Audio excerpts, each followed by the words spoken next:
बच्चों के लिए भगवान बुद्ध की कहानी। बुद्ध का परिचय। वह कौन थे? बुद्ध दुनिया के सबसे बड़े धर्मों में से एक बौद्ध धर्म के संस्थापक थे। बुद्ध एक बुद्धिमान और दयालु व्यक्ति थे। उन्होंने लोगों को विपरीत परिस्थितियों से मुकाबला करना सिखाया। बचपन में उन्हें सिद्धार्थ गौतम कहा जाता था। सिद्धार्थ गौतम एक राजकुमार थे जो ईसा पूर्व 6वीं और 4वीं शताब्दी के बीच रहते थे। उनका जन्म नेपाल और भारत के बीच की वर्तमान सीमा पर हुआ था। हालांकि उनके बारे में कई किंवदंतियां हैं, लेकिन उनके जीवन के बारे में कुछ भी निश्चित रूप से ज्ञात नहीं है। ऐसा माना जाता है कि वह उम्र, बीमारी और मृत्यु के प्रभाव से मुक्त होकर विलासिता में बड़ा हुआ है। गौतम बुद्ध एक समय की बात है, कपिलवस्तु नामक स्थान पर राजा शुद्धोधन और रानी महामाया रहते थे। रानी महामाया ने लुम्बिनी गार्डन में एक प्यारे से बच्चे को जन्म दिया, जिसका नाम सिद्धार्थ रखा गया। दुख की बात यह है कि जन्म देने के 7 दिन बाद रानी की मृत्यु हो गई। जब सिद्धार्थ बड़े हुए तो काला देवाला नाम के एक बुद्धिमान व्यक्ति ने राजा को सूचित किया कि वह ऐसी चीजें देखेंगे जो उन्हें दुखी कर देंगी और उन्हें जंगल में भागने के लिए प्रेरित करेंगी। परिणामस्वरूप राजा ने सिद्धार्थ को कभी भी शाही दीवारों से बाहर नहीं जाने दिया। सिद्धार्थ एक प्रतिभाशाली और हंसमुख युवक था जो दयालु और देखभाल करने वाला था। एक दिन सिद्धार्थ और उनके चचेरे भाई देवदत्त पैदल जा रहे थे। देवदत्त ने एक हंस को देखा और उसे वहीं मार गिराया। जब सिद्धार्थ ने घायल पक्षी को देखा तो वह घबरा गए। उसने अपने शरीर से तीर निकाला और घाव पर कुछ जड़ी बूटियां लगाईं। देवदत्त पक्षी चाहता था क्योंकि उसने उसे गोली मार दी थी, लेकिन सिद्धार्थ ने मना कर दिया। परिणामस्वरूप वे अदालत चले गए। दरबार में बुद्धिमान व्यक्ति ने कहा कि हंस उसका है जिसने उसे बचाया, उसका नहीं जिसने उसकी जान लेने का प्रयास किया। राजकुमार परिपक्व होकर एक युवा व्यक्ति बन गया। राजा शुद्धोधन ने उनकी शादी प्यारी राजकुमारी यशोधरा से कर दी। राजा ने सोचा कि जब सिद्धार्थ का विवाह होगा तो वह कभी अपना घर नहीं छोड़ेंगे। दूसरी ओर सिद्धार्थ को महल में असंतोष महसूस हुआ। चलो महल के बाहर घूमने चलते हैं। उन्होंने एक दिन अपने नौकर चन्ना से आग्रह किया। रास्ते में राजकुमार को एक बुजुर्ग व्यक्ति मिला जो झुका हुआ था। राजकुमार का पहले कभी किसी बुजुर्ग व्यक्ति से सामना नहीं हुआ था। उन्होंने कहा, वह क्या है चन्ना? यह एक बुजुर्ग सज्जन है, चन्ना ने कहा। एक दिन राजकुमार, हम सभी बुजुर्ग होंगे। राजकुमार व्याकुल होकर अपने महल में लौट आया। कुछ दिनों बाद सिद्धार्थ फिर बाहर चले गए।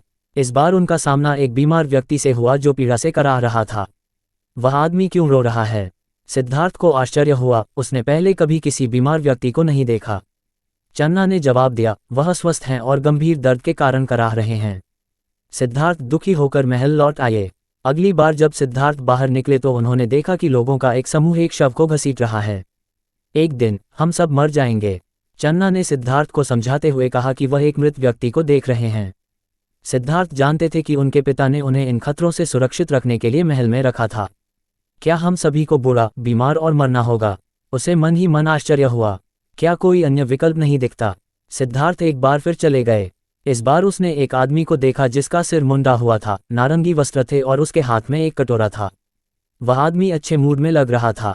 वह आदमी कौन है? उसने चन्ना से पूछताछ की। वह एक समझदार आदमी है जो सब कुछ त्याग कर खुशी की तलाश में जंगल में चला गया था, चन्ना ने कहा। सिद्धार्थ ने जो कुछ देखा था उस पर विचार किया। इसके बाद उन्होंने खुशी की तलाश में घर छोड़ने का फैसला किया।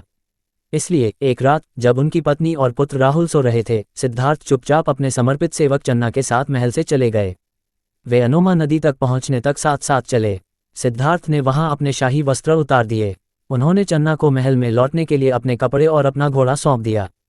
फिर उसने नारंगी रंग का वस्त्र पहना, अपने लंबे बाल मुंडवाए और एक कटोरा पकड़कर बाहर चला गया। क्या आप खुशी का रास्ता जानते हैं?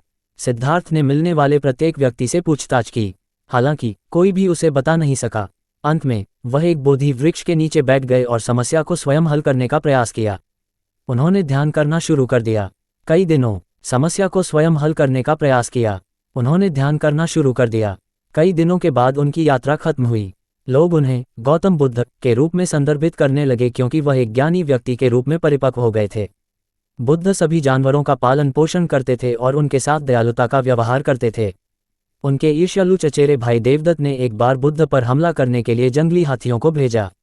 दूसरी ओर हाथियों ने बुद्ध को देखते ही उनके सामने घुटने टेक दिए। गौतम बुद्ध के बड़ी संख्या में अनुयायी थे। वह एक स्थान से दूसरे स्थान पर जाते रहे और जो कुछ उन्होंने सीखा था उसे दूसरों के साथ साझा किया।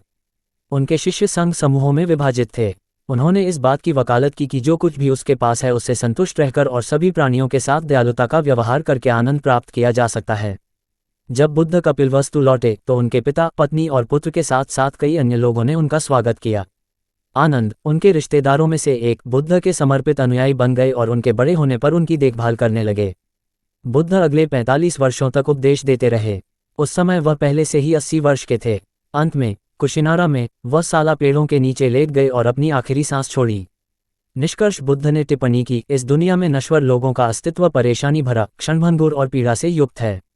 क्योंकि जो लोग पैदा हुए हैं उनके लिए मरने से बचने का कोई रास्ता नहीं है। मृत्यु प्रत्येक जीवित प्राणी के लिए उम्र के साथ आती है। बुद्धि, दया, धैर्य, उदारता और करुणा उन मूल्यों में से थे जिन पर उन्होंने जोर दिया। सभी बौद्ध 5 नैतिक आज्ञाओं से बंधे हैं जो निषेध करते हैं जीवित चीजों की जान लेना,